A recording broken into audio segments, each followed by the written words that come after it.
भारत में कोरोना की तीसरी लहर की सुगबुगाहट से पहले ही राष्ट्रीय स्वयंसेवक संघ अपनी तैयारियों में जुट गया है, क्योंकि कहा जाता है कि देश पर जब भी कोई संकट आता है तो राष्ट्रीय स्वयंसेवक संघ आगे बढ़कर उस संकट का मुकाबला करता है। और इस कोरोना काल में देखने को भी कुछ ऐसा ही मिल रहा है। संघ इस वैश्विक महामारी से लोगों को बचाने के लिए हर संभव प्रयास कर रहा है। आज मेरठ के शंकर आश्रम में आरोग्य मित्र प्रशिक्षण कार्यशाला का आयोजन हुआ।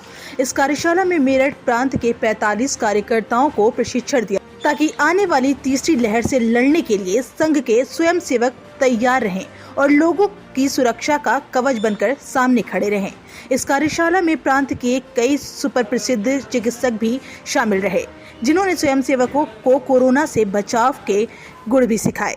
संघ के मेरठ प्रांत संघ चालक प्रेमचंद्र ने एलटीवी से एक्सक्लूसिव बातचीत करते हुए देश में जब भी कोई विपदा आती है तो राष्ट्रीय स्वयंसेवक संघ बढ़ चढ़ के उस विपदा से लड़ने की पूरी कोशिश करता है। इस वक्त अब जब तीसरी लहर की सुगबुगाहट पूरे देश में हो रही है, तब भी राष्ट्रीय स्वयंसेवक संघ उस लहर के आने से पहले अपनी सभी तैयारियों में जुट गया है। इस वक्त मैं मौजूद हूँ मेरठ के शंकर आश्रम में।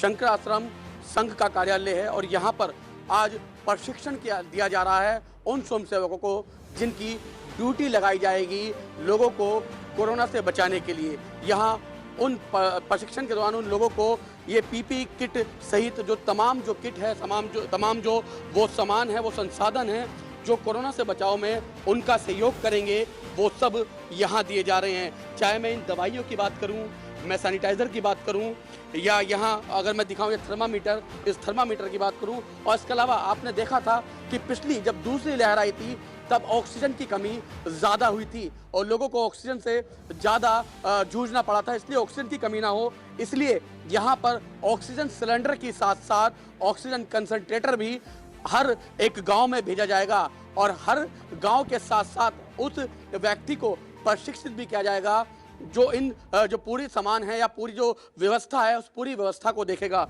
मेरे साथ यहाँ जो स्वयंसेवक हैं, जो यहाँ के अधिकारी हैं, मैं उनसे बातचीत करूंगा और ये जानने की कोशिश करूंगा कि आखिर क्या इनका ये प्रोग्राम चल रहा है और कैसे वो हर गांव तक इस पूरी योजना को पहुँचाने वाले हैं।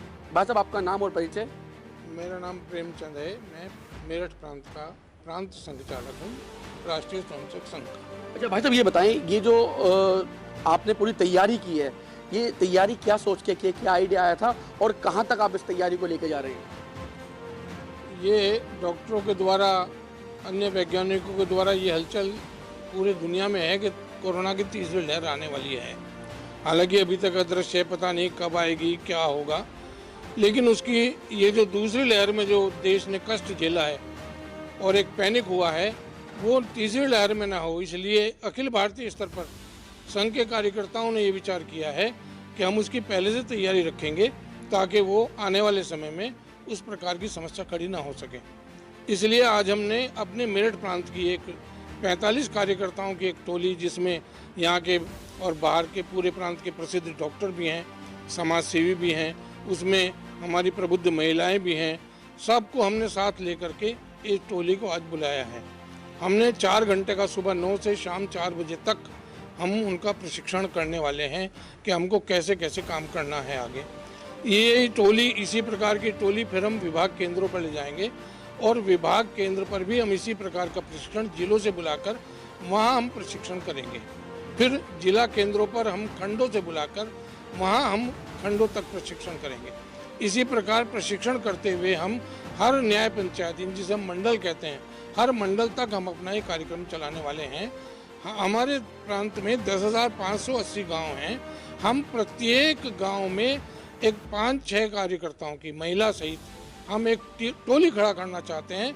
उन सबको हम ये एक किट और ये सामग्री सब हम उनको प्रत्येक गांव में देने वाले हैं ताकि आने वाले समय में इस प्रकार की कोई समस्या खड़ी ना हो सके। तो इसी प्रकार की टीम इसी प्रकार का काम करेगी 10,580 गाँव में।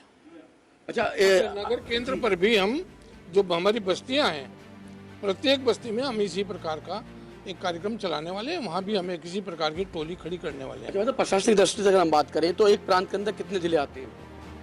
हमारे इस प्रांत में प्रशासनिक दृष्टि से तो 14 जिले हैं, लेकिन हमने संघ की दृष्टि से इसको 27 केंद्रों में बांटा हुआ, 27 भागों में बांटा हुआ, 27 जिले हमने किए हुए हैं। हम उसी हिसाब ने संघ की दृष्टि से 27 जिलों में हम इस योजना को ले जाने वाले हैं। तो बिल्कुल फूल कुमार जी भाई, और क्या क्या चल रहा है, फूल सिंह जी भाई, क्या क्या चल रहा है और किस तरीके से आप लोग ये योजना चला रहे हैं और ये योजना आगे कैसे बढ़ेगी आपकी? जैसा अभी माननीय प्रांत संचालक जी ने बताया है, आज हम यहाँ पर कार्यशाला कर रहे हैं, 4 सत्रों की कार्यशाला है।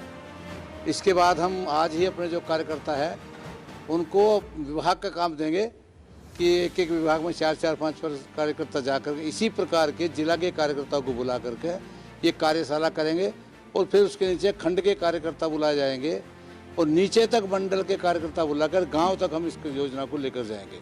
अच्छा, ये जो प्रशिक्षण आपके इन स्वयंसेवकों को देंगे, कौन दे रहे हैं और किस स्तर पर दिया जाएगा? कुछ इस प्रशिक्षण देने के लिए हमने कुछ डॉक्टर्स बुलाए गए हैं, जो अच्छे डॉक्टर्स हैं वो प्रशिक्षण दे रहे हैं। अपने केंद्रीय अधिकारी भी आए हुए हैं, अपने माननीय राजकुमार मटाले जी जो अपने अखिल भारतीय सह सेवा प्रमुख है, वो भी इस कार्यशाला में है। वो भी बात के सत्र में हमसे बात करेंगे, बताएंगे क्या क्या हमको आना चाहिए। पूरे देश भर में घूमते हैं, उनका काफ़ी अनुभव है, तो वो सारे देश के अनुभव को लेकर भी यहाँ पर हम सबको बताएंगे।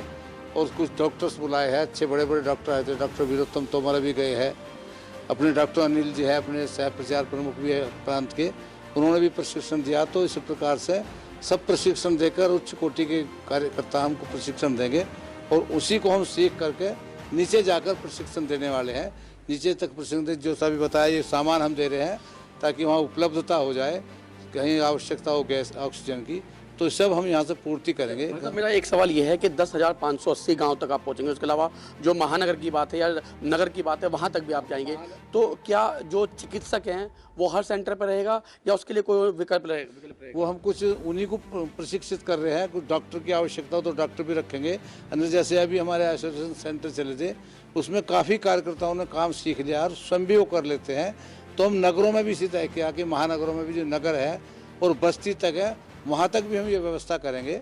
तो पूरी एक बड़ी योजना बना करके, ताकि ये समस्या जो देश में आने वाली, जैसा लोग चर्चा कर रहे, कह नहीं सकते क्या होगा, परंतु यदि आया तो दूसरी वेव की तरह से बड़ा नुकसान न हो जाए, जनहानि ना हो, आर्थिक हानि ना हो, उससे बचने के लिए ये संघ ने पहले ही तैयारियाँ शुरू कर दी है और उस पर हम पूर्ण रूप से लगे हुए, सब व्यवस्थाएं सब कार्यकर्ता हमारे कर रहे हैं।